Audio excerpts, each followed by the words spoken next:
For a spooky kid show, that theme is lit!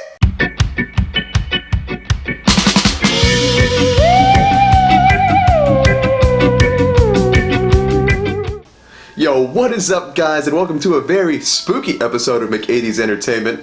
I'm your host, Adam McAhee. So it just came to my attention that Goosebumps 2 came out, like, last Friday. I had no idea, and I've been waiting to take the kids to go see it, because we loved Goosebumps 1, was a big fan of the original show, and I absolutely loved the books. So just the other night too, we were on Netflix and I discovered that all of the Goosebumps episodes are on there. So if you haven't watched them yet, stop this video right now and go watch them. So today's video, I'm actually going to be doing a little countdown for you guys, bit of a newer video today. I'm going to do a top 5 spooky countdown of the 5 creepiest episodes of Goosebumps. So yeah, I'm going to be going off of these from memory because these are the ones that scarred me the most when I was a little kid. Let me know in the comments below what your favorite spooky episode is. Oh, and also be sure to leave a like and subscribe. So here, let's check out the 5 spookiest episodes of Goosebumps. Alright, so coming in at number 5 is Stay Out of the Basement.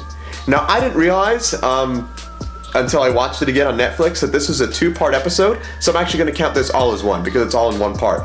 And fun fact, this was actually one of my favorite books as a kid. I just loved the cover, or just that creepy green hand coming out of the door. I don't know, just something about it is just, I don't know, it just caught my eye. But anyway, the whole premise for this episode is it's these 2 kids who are living in the house with their parents, and I guess their dad is some kind of botanist or something, and he developed some kind of plant-human hybrid that's hiding in their basement. And I guess he spliced his own DNA with plants and somehow made like a plant clone of himself that becomes self-aware and locks the real dad in the basement. And then the plant dad he comes up out of the basement and starts acting like the real dad, and the kids have no idea. So the kids notice something is off with their dad. He starts eating plant food and just starts doing some really weird things. And so the kids want to start asking him about what's going on. And then as the episode goes on more and more, it seems like the dad starts getting more and more hostile until they go into the basement and discover a truly dark secret.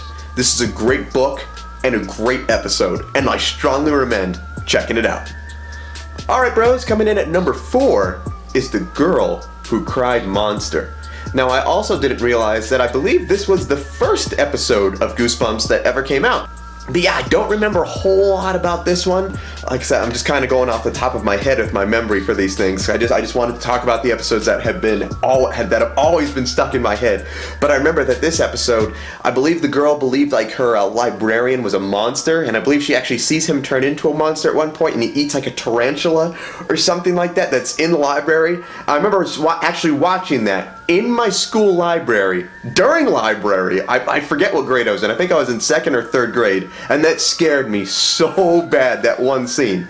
And I won't spoil the end. I won't spoil the ending on you for those of you who haven't seen it. But yeah, there's just a lot of like creepy monsters just eating things in this. And to a little kid, that's scary. Really scary. All right, coming in at number 3 is The Headless Ghost. Now the family and I actually just watched this one this past Friday, because like I said, they're on Netflix, and I just forgot how disturbing this episode is. I mean, the episode starts out as a flashback. I believe it's like Victorian times or something like that. And there's this little kid who's in his house, and he's looking for this rumored ghost that's been just kind of roaming the halls. And the mom doesn't believe him, of course, and tells him to go to bed. And then the episode starts out with the ghost revealing itself to the kid, and then it pulls the kid's head off. I mean, kids and child decapitation? That's very alarming for a kid show. This aired on Fox Kids, everybody. But yeah, the episode goes on that like I said, the whole episode is about the headless ghost, and then it fast forwards to modern times. These other kids find themselves in the house, then have to help this haunted kid find his ghostly head. What's up with that? Alright, so here we're getting into the real creepy ones now. Coming in at number 2 is Night of the Living Dummy 2. Now, I don't know why the Goosebumps shows did not do an episode of Night at the Living Dummy 1, Probably because it all focuses around the creepy dummy, Slappy. Look at that beautiful, non-hideous, demonic-looking face right there. But yeah, the first book, actually, Night of the Living Dummy, Slappy does not appear until the very end. And so, but Night of the Living Dummy 2 is what actually introduces Slappy as a villain. And that's maybe why they didn't do an episode of Night of the Living Dummy 1, but for those people who are confused as to why they see Night of the Living Dummy 2 on the Goosebumps series and don't see 1, that's probably why. But anyway, coming back to the actual episode, I remember as a little kid that this, like I said, this used to come on Fox Kids. And I used to love watching Power Rangers on there. And from what I can remember, I believe Goosebumps would come on right after Power Rangers. And whenever I would see this dude's face right here, it would just paralyze me with fear. In fact, on numerous occasions, I would have bad dreams so bad that I would wake up screaming and run into my parents' room. I drove them nuts with this. But yeah, coming back and watching these again, it's still just as terrifying. Just imagine, you get, the whole episode survives around this girl, named Amy. Yeah, that's her name in the episode. She's a ventriloquist, a young, aspiring ventriloquist, and her dad gets her this creepy looking doll as a new ventriloquist dummy. Now mind you, what parent in their right mind would get something that looks like this for their kid? Man, you are just asking for ghostly presences to be up in your house. Anyway, there's some kind of card in his pocket when she's showing him off for show and tell to her, when she gets the gift from her parents. And it's saying some weird witchery, some weird witchcraft Latin words on it or something like that. And she reads it aloud, and then the dummy comes to life, but I mean, he doesn't reveal that he's alive yet, and starts to do all sorts of creepy things around the house. Starts getting Amy in all kinds of trouble, posing stuff on her, and everything like that. Starts talking when he's not supposed to. I remember specifically this one scene in the episode really freaked me out as a kid.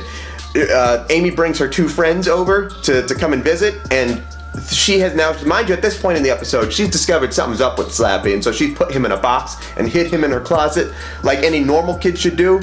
I mean, you should probably burn him, but she's hidden him away from society. Anyway, at this point, her friend's little sister goes in the closet and finds Slappy. Slappy grabs the little girl's hand and starts squeezing it as hard as he can.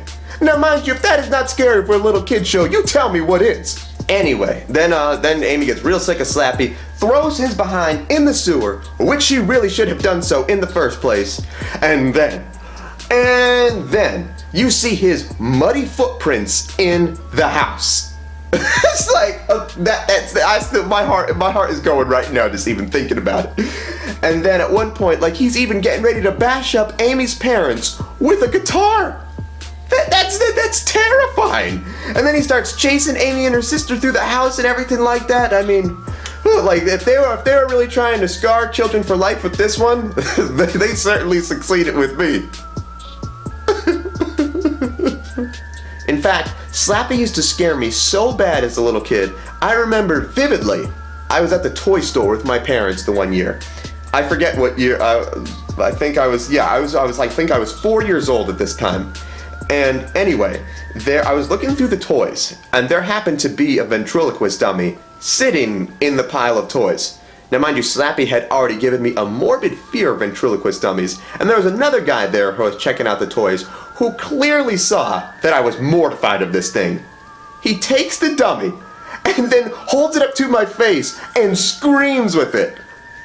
Mind you, this is one of the scariest things that have ever happened to me. I ran away from the dude screaming. Anyway, like, I'll never forget that day. I'm 25 years old and I'll never forget that day as long as I live. Alright, muchachos, coming in at number 1 is Slappy. He's coming back, everyone. That's right, I'm bringing that joker back with Bride of the Living Dummy. Now, I'm going to give a little bit of spoilers for this one because the spoilers itself is what makes it absolutely terrifying. The episode starts with some homeless guy walking through the streets, and it's come to be revealed that he's like a former ventriloquist, I believe, or former comedian, something like that. And he somehow comes across the box with Slappy inside of it, and a bolt of lightning comes down and strikes the box and unlocks it. He finds Slappy in there and then reads the card and then brings Slappy to life. Slappy wastes no time coming to life on this episode. He's ready to start scaring kids right from the get-go right there. He's ready to cause nightmares just at the drop of a hat right in this one. And anyway, him and the guy come to some kind of agreement, and he decides to become like, he decides to make like this guy like a famous ventriloquist or something.